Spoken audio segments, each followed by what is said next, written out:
أما بعد أعوذ بالله من الشيطان الرجيم بسم الله الرحمن الرحيم معزز اساتذہ کرام فطرت اللہ التي فطر الناس علیہا معزز اساتذہ کرام سامعین وقار اور میرے عزیز دوستو السلام علیکم ورحمۃ اللہ وبرکاتہ۔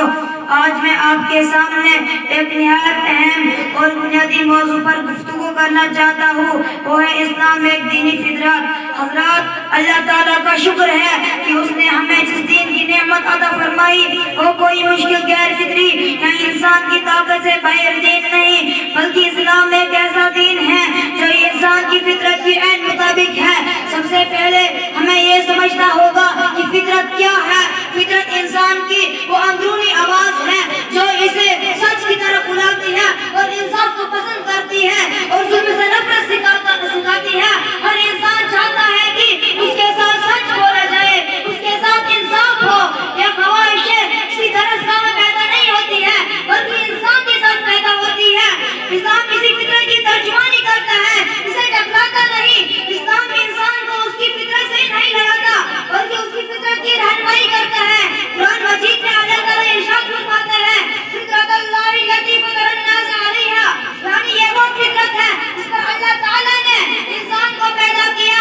اسلام انسان کو توازن کا درس دیتا ہے، یا نہ ہمیں دنیا کا غلام بناتا ہے اور نہ ہمیں دنیا سے کاٹتا ہے۔ اسلام کہتا ہے دنیا میں رہو مگر اصول کے ساتھ، کماؤ مگر حلال طریقے سے، اور طاقت رکھو مگر عدل کے ساتھ، اور اختلاف ہو مگر اخلاق کے دائرے میں۔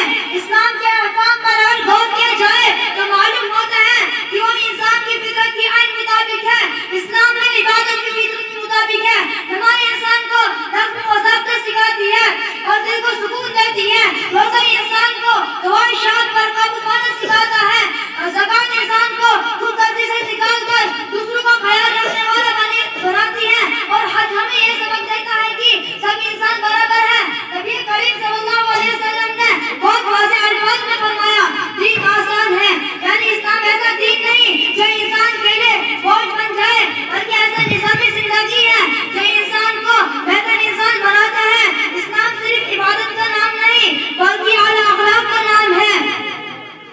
اسلام صرف عبادت کا نام نہیں بلکہ اعلیٰ اخلاق کا نام ہے۔ سچ بولنا، وعدہ پورا کرنا، امانت داری، صبر برداشت اور رحم، یہ وہ صفات ہیں جن کے بغیر کوئی معاشرہ ترقی نہیں کر سکتا۔